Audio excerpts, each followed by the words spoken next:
A continuación, presentamos al presbítero Ricardo Quevedo, quien desarrollará la tercera disertación de esta jornada con su ponencia, el Salmo 137, Super Flumina Babilonis, contexto, estructura, análisis y lectura actual. Ricardo Daniel Quevedo Contreras nació el 22 de abril de 1995 en el Vigía, Estado Mérida. Estudió en el Seminario Arquidiocesano San Buenaventura de Mérida del 2013 al 2016. En el Seminario Diocesano Nuestra Señora del Pilar de Barinas estudió del año 2017 al 2019 en el Seminario Internacional Vidasoa, Pamplona, España, del año 2019 al 2023. En mayo del 2023 recibió el título de bachiller en Sagrada Teología por la Universidad de Navarra en Pamplona, España. El 21 de octubre del 2023 se fue ordenado sacerdote en la sede de esa catedral Nuestra Señora del Perpetuo Socorro de la diócesis del Vigía, San Carlos del Zulia, por Monseñor Juan de Dios Peña Rojas. Actualmente es el vicario de la catedral y de la parroquia San José de la Blanca. Le damos la bienvenida al padre Ricardo Daniel Quevedo.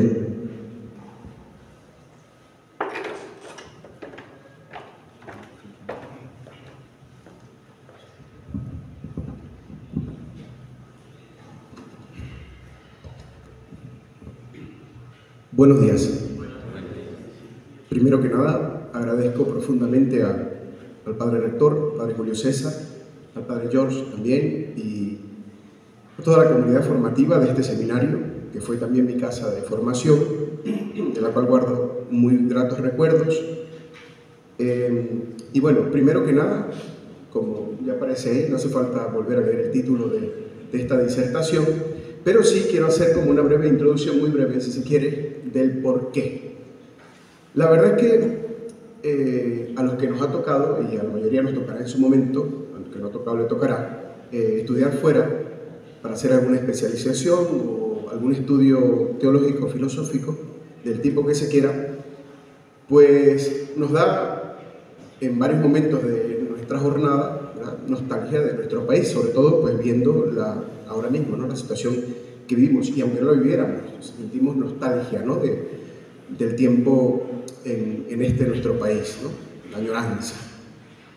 Y entonces, pues, en una de esas oportunidades, en esos rezos de la liturgia de las horas, las vísperas, aparecía el Salmo 137, y yo me sentía muy identificado con él, en varias cuestiones, que ya trataré de explicar un poco. Entonces, pues, me surgió el interés, yo dije, pues bueno, voy a hacer un estudio de este salmo que si bien lo enriquecí también con la asignatura, escritos poéticos y sapienciales, que es la asignatura propia del tema, pero fue sobre todo un deseo personal, ¿no?, como autodidacta, ¿no?, de investigar, de proponerme, en fin. El Salmo 137, que se titula, tiene como todos los salmos un breve titulillo, ¿no?, al inicio. El recuerdo del destierro aviva el amor a Jerusalén. Ese es el titulillo que tiene en la Sagrada Escritura, con más o menos palabras, pero es más o menos el título que tenemos.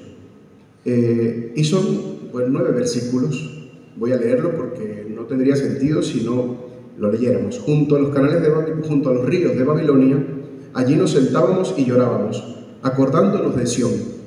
En los sauces, en medio de ella, colgábamos nuestras cítaras. Allí, los que nos deportaron nos pedían cantares, nuestros opresores diversión. Cántennos canciones de Sión. ¿Cómo cantar un cántico del Señor en tierra extraña? Si me olvido de ti, Jerusalén, que se me paralice mi diestra, que se me pegue la lengua al paladar. Si no me acuerdo de ti, si no pongo a Jerusalén en el colmo de mi gozo. Recuerda, Señor, que los hijos de Edom en el día de Jerusalén iban diciendo: arrásenla, arrásenla hasta sus cimientos. Hija de Babel, devastadora, dichoso el que te devuelve el pago que nos diste, dichoso el que agarre y estrelle a tus hijos contra la peña. Muy bien. La Sagrada Escritura, como sabemos de principio a fin, se refiere a esta verdad. Dios ha querido revelarse, pero su revelación ha sido progresiva, podríamos decir, también a nuestras propias medidas, ¿no? Ha sido progresiva. Esto es expresado por el autor de la carta a los Hebreos así: en diversos momentos y de muchos modos habló Dios en el pasado a nuestros padres por medio de los profetas. En los últimos días nos ha hablado por medio de su Hijo. Fin de la cita.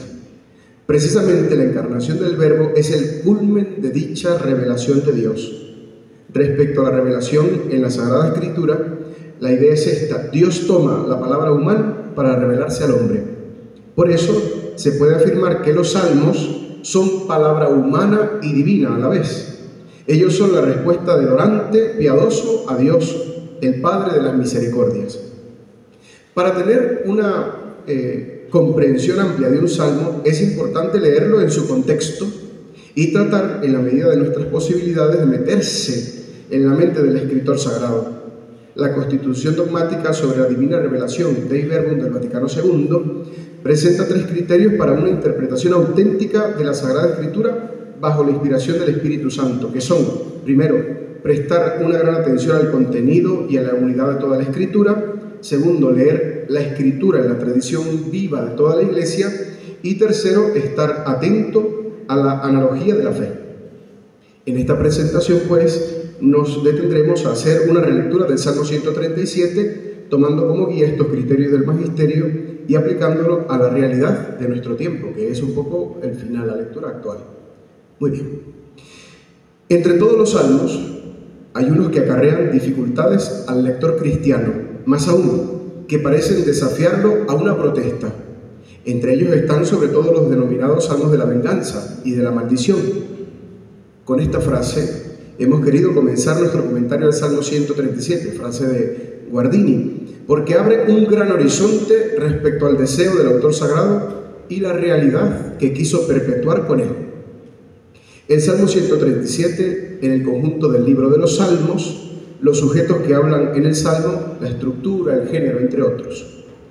Para tratar de ubicar el Salmo 137 en el conjunto del libro de los Salmos, hemos de insistir en la idea de Hans Smith, que afirma lo siguiente. Dice: el poema se halla completamente solo en el Salterio y no puede asignarse a ninguno de los géneros que encontramos en otros salmos. Sin embargo, esta afirmación probablemente se deba porque se trata de una balada. Otro autor, Hans Joachim Kraus, llega a la conclusión: hay que reconocer que este salmo es de una singular forma. Debemos destacar, pues, que nuestro salmo pertenece a la categoría de los salmos imprecatorios. Estos salmos, según el profesor de la Facultad de Teología de Navarra, Gonzalo Aranda, dice que estos salmos son aquellos en los que aparecen con especial intensidad imprecaciones contra los enemigos del salmista o del pueblo. La dureza de muchas expresiones se explica por el contexto del Antiguo Testamento. No se ve otra forma de que se instaure la justicia de Dios, y esta a regirse por la ley del talión, ojo por ojo, diente por diente. Considerando brevemente el contexto que va narrando el Salmo, esos 9 versículos que leímos al inicio, sabemos que desde el año 597 hasta el 587 reinó en el reino del sur el rey Sedecías.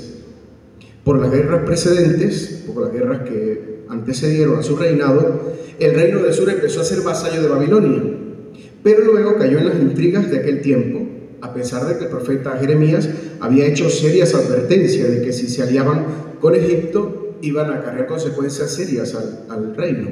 Se dejó convencer pues por Egipto, rompió con Babilonia, lo que hizo que Babilonia declarara la guerra, atacara el país, lo arrasara y lo sitiara durante 4 años. En el año 587, Jerusalén fue tomada, destruida y saqueada. El pueblo fue deportado a Babilonia y regresó 40 años más tarde, luego de que los persas sometieran a los babilonios. Precisamente de este tiempo de exilio es que tenemos la vivencia expresada en el Salmo 137. Según Romano Guardini, el poeta vivió en persona la destrucción de Jerusalén, probablemente, o quizá le fue relatada por testigos oculares. Primeramente estuvo también en Babilonia, el autor, ¿verdad? Pero en el momento desde el cual habla el Salmo ya no está allí.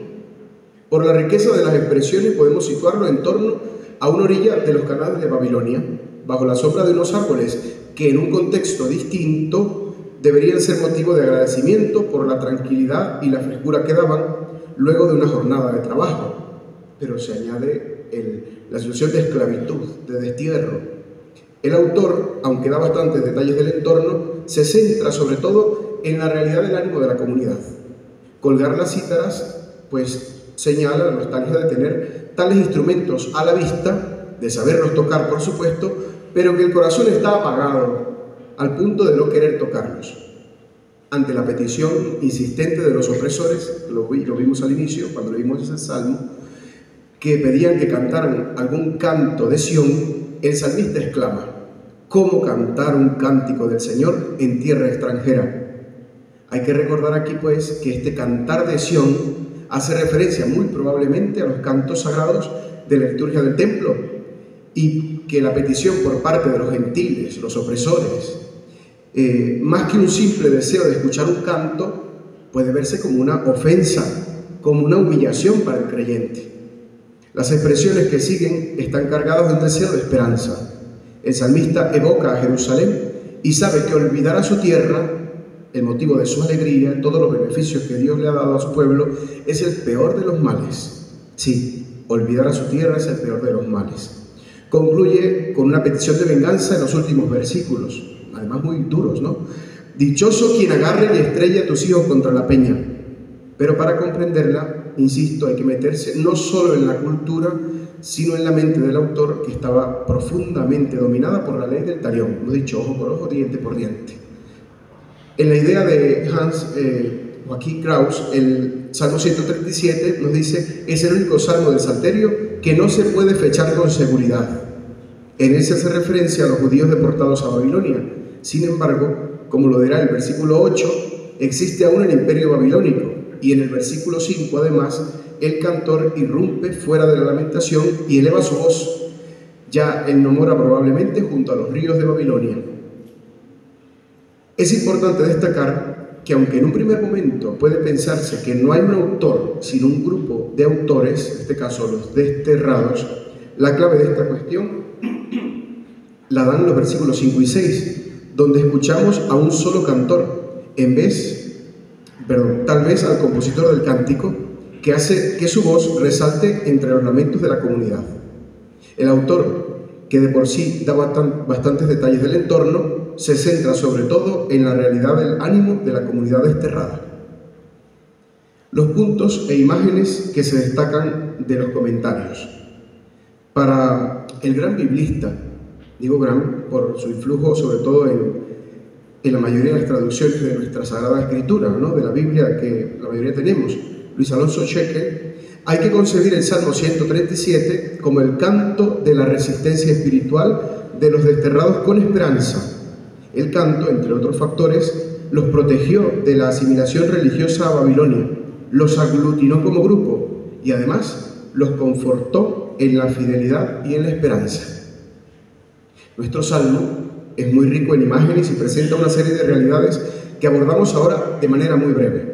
El mismo autor, Hans Joachim Kraus, insiste en que aquellas personas a quienes se les pide que canten un cántico de Sión no están ni mucho menos en condiciones, por su situación actual, de entonar sus antiguos cánticos de Sión.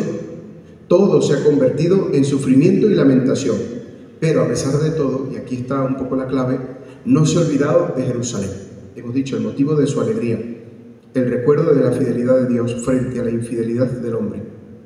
Y los tonos del cántico de Sión vuelven a escucharse en aquel cántico de oración de la comunidad que se lamenta y expresa su duelo. Sobre la indicación del lugar junto a los canales de Babilonia, junto a los ríos de Babilonia, la mayoría de los estudiosos coincide en que hace referencia a los canales que recorren las tierras de los cursos bajos del Éufrates y del Tigris. Esta situación, narrada por el salmista, ha presentado serias dificultades en torno a la pregunta: ¿pero y qué hacen en ese preciso lugar los desterrados? Al respecto, la respuesta más sencilla y esclarecedora nos la da Heinrich Ewald. Si se reunían allí, dice él, es una opinión bastante acertada, lo menos sensata, se reunían allí para recordar la destrucción de Jerusalén, y el agua del país extranjero debió servir no solo para los ritos de la lamentación, sino también para las abluciones cultuales. De muchas formas se han intentado explicar los versículos 3 y 4. Krauss nos dirá: los motivos se relacionan con las preguntas sarcásticas hechas por los enemigos. Con estas expresiones, el salmista quiere que se haga patente el contraste entre el tema de los cánticos de Sión y la situación actual de los desterrados. Los versículos 5 y 6 son claramente un cántico de Sión. Vemos que estas declaraciones y confesiones están revestidas de la forma de una imprecación contra uno mismo. Son indudablemente una glorificación de Sión. Nuestro salmo termina con dos imprecaciones en los versículos 7 y 9. En ellos vemos que la maldición contra Babilonia se descarga en irónicas felicitaciones dirigidas para felicitar, mejor dicho, al ejecutor de la venganza. El enunciado del versículo 9, golpear a los niños contra las peñas, contra la roca, es una referencia a la crueldad de las acciones guerreras del mundo antiguo en general. Muy bien. Ahora, el uso del Salmo 137 en los padres de la Iglesia, en el magisterio y en la liturgia. Yo creo que aquí está el centro de la investigación, digámoslo así. En los padres de la Iglesia resaltaremos las ideas generales más importantes de algunos de ellos.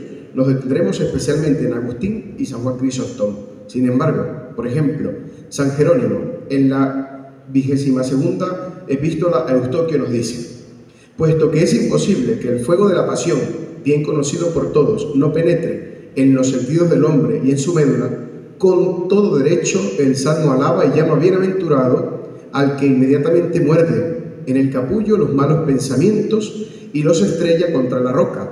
La roca no es otra que Cristo. Orígenes, en su homilía al libro de los Números, nos dirá: el alma puede concebir y engendrar por el espíritu maligno los pequeños de Babilonia, que son malos pensamientos. Aunque este pequeño babilonio, concebido en nosotros, no haya hecho todavía nada malo, no debemos tener piedad de él.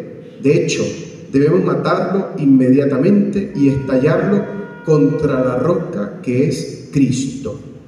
San Ambrosio, en su tratado sobre la penitencia: David, teniendo piedad de ella, dice: miserable hija de Babilonia. Miserable sin duda, porque es hija de Babilonia y ya no es hija de Dios. Pero David llama al médico por ella, diciendo: bienaventurado el que arrebatará y aplastará a tus hijos sobre la roca. Esto como para dar un ejemplo. Si alguien se ha dejado llevar por un amor impuro, debe pagar el fuego de las relaciones carnales con las prostitutas y dedicarse por completo al esfuerzo de conquistar a Cristo. Ahora, San Agustín nos dirá, él hará, mejor dicho, un exégesis del Salmo 137 partiendo de la realidad gracia-pecado. Para él debemos saber de dónde somos ciudadanos y en dónde peregrinamos, la gracia, y que la causa de nuestra peregrinación o destierro es el pecado. Precisamente a partir de esta idea parte su sermón sobre este salmo. Él insistirá en que si bien esta causa de peregrinación o destierro es el pecado, el don de la vuelta se debe al perdón de los pecados y a la justificación de la gracia de Dios. Precisamente aquí está la riqueza de su enseñanza. Estar en Jerusalén, la visión de la paz, significa estar en la gracia de Dios y saberse predestinado a la gloria de Dios, coherederos con Cristo por adopción y redimidos por su sangre de la cautividad del pecado, mientras que estar en Babilonia, la confusión, significa ser cautivos del pecado y poner nuestro gozo solo en la vida temporal. Finalmente, para San Agustín, salir de Babilonia implica primeramente hacerlo con el corazón, por la confesión de la iniquidad y el amor a la justicia. San Juan Crisóstomo nos dirá, en su comentario al Salmo 137, dirá sobre los cautivos en Babilonia que por esto se les destierra, por excitar en ellos un mayor deseo. Parte él de la realidad del agradecimiento, y es que como nadie sabe lo que tiene hasta que lo pierde, muchas veces tenemos los mayores bienes de Dios y somos insensibles, por lo que Él nos castiga con su privación para que queramos gozarlos de nuevo. Vamos a dar un salto en tiempo, a nuestro tiempo.